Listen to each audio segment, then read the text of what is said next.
Энеси тарабынан катуу сабалган 3 жаштагы бала эсине келбей көз жумду. Бул тууралуу Турмуш агенттигине Ош облустук балдар ооруканасынан билдиришти. Маалыматка ылайык бөбөк кечки саат 9да жан берди. Эске салсак 3-февралда ооруканага денеси көк-ала болуп, оор абалда 2 жаш 8 айлык бала жеткирилген. Аны энеси заара ушатып койгондугу үчүн депкир менен сабаганы аныкталды. Аксыда 2 мугалимдин өлүмүнө себепкер милиция кызматкери 2 айга камакка алынды. Бул тууралуу Жалал Абад облусунун ички иштер башкармалыгынан билдиришти.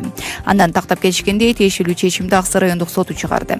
Эске салсак, 10-февралда Жалал Абад облусундагы 52-мектептин 4 мугалимин Аксы районунун ички иштер бөлүмүнүн милиция кызматкери сүзүп, экөө ошол жерден көз жумду. Дагы экөө ар кандай жарааттар менен ооруканага жеткирилген. Тиешелүү экспертизалар дайындалып, тергөө жүрүүдө. Бишкекте тазалыктын кызматкерин унаа сүзүп, ал ооруканага жетпей көз жумду. Жол кыймылынын коопсуздугун камсыздоо башкармалыгынан билдиришкенде, бүгүн Байтик Баатыр Түштүк магистраль кесилишинде көчөнү шыпырып жаткан 60 жаштагы аялды Honda унаасы сүзүп кеткен. Алган жарааттарынан ал ооруканага бара жатканда көз жумду. Тергөө амалдары жүрүүдө.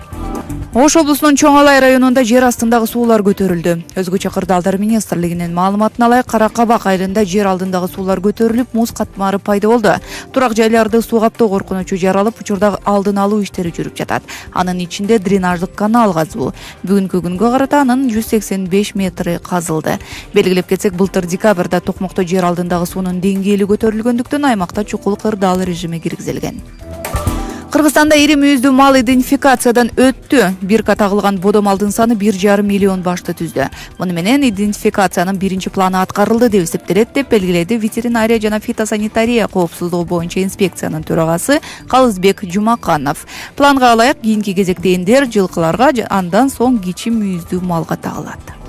Бүгүн Дубайда дүйнөдөгү эң бийик мейманкана ачылууда. Живор аталышындагы 75 кабаттуу конок үйү Шейх Заед Роад шоссесинде орун алып, анын бийиктиги 356 метрге жетет. Белгилеп кетсек, буга чейин бийиктиги боюнча рекорд Marriott Marquis комплексинде таандык болгон. Анын бийиктиги 355 метр болуп, 72 кабаттан турат.